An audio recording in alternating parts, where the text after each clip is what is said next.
Yes, Assalamualaikum students. As we have a topic electromagnetic waves in second year book or in second year syllabus. So electromagnetic waves are basically the waves that do not require any medium for their propagation. As you can see that the light waves or can travel in the space as well, but the sound waves cannot travel in the space. So the rays, like light or the electromagnetic waves, the signals that are transmitting from your phones are basically the electromagnetic waves. Let us start this topic. Like there are many things in this topic, but I need to specify or I need to concise this in a short time. First of all, as you are seeing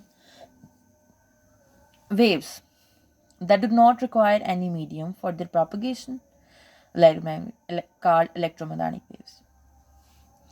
In 1864, British physicist Maxwell formulated this phenomena. Like there are some sort of waves known as electromagnetic waves, and they do not require any medium.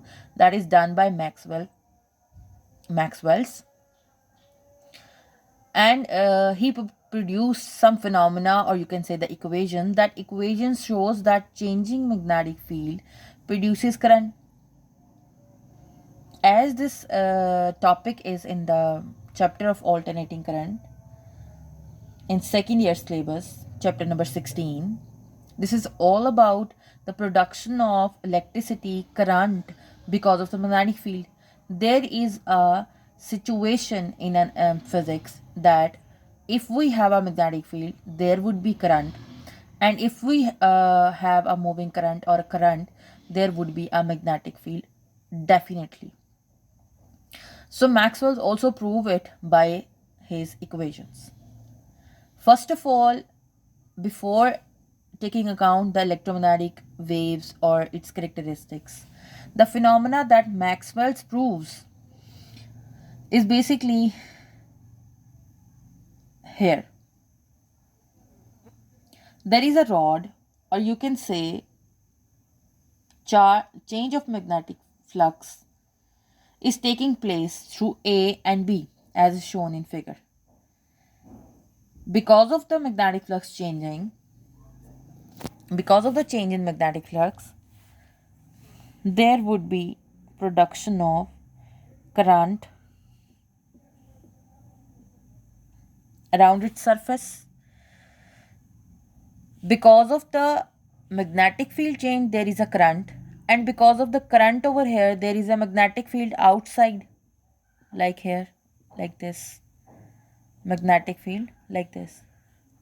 And this is a continuous process, or you can say the development of one field from another field. As I have written here, vice versa.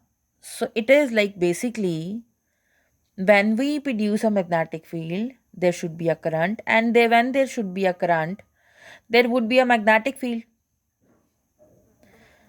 Like changing magnetic field produces current, and vice versa. Basically, electric and magnetic fields are perpendicular to each other. Electric and magnetic fields are perpendicular to each other. You can see here the rays coming from an antenna. What is the direction of propagation? You can see this is the y-axis and this is the z-axis, and you know rectangular coordinate system, all the axes are always perpendicular to each other. This is basically E, and the z direction showing the magnetic field. So these two always perpendicular to each other. We are discussing about the characteristics of electromagnetic waves.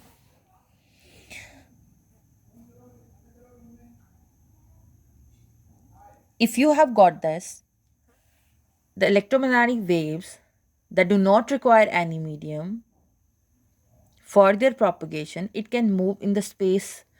As I told you, the speed of electromagnetic waves V is equal to f lambda, whereas v is equal to speed, f is showing the frequency, and lambda is showing the wavelength. As far as the concern of speed, it is equal to 3 multiplied by 10 to raise power 8 meter per second equals the speed of light. And if we discuss electromagnetic waves thoroughly, we will see its ranges from radio to gamma rays. Like, this is all about the electromagnetic waves. You can see the spectrum, the value of spectrum from any of the book, or you can say from the any internet source. One thing I should mention here, it ranges from radio to gamma rays. The radio waves have wavelength as well as frequency as we discuss it into the electromagnetic waves. So the wave that have greater frequency have lesser wavelength, and have lesser frequency have greater wavelength. So frequency and wavelength is basically inversely proportional to each other, as if we write here v is equal to f lambda, but lambda is equal to v over f. So lambda is inversely proportional to frequency, and frequency is inversely proportional to lambda. If we increase lambda, the value of frequency will be decreased. If we decrease lambda, the value of frequency will be increased. So this is all about, you have to know about the electromagnetic waves. But first you should know electromagnetic waves do not need any medium for their propagation. One thing I have missed over here, or you can say electromagnetic is the combination of two words, that is electro and magnetic. So the wave like this, that is made by electricity, electric charges and magnetic field, the combination of electro and magnetic is known as electromagnetic waves. Thank you so much.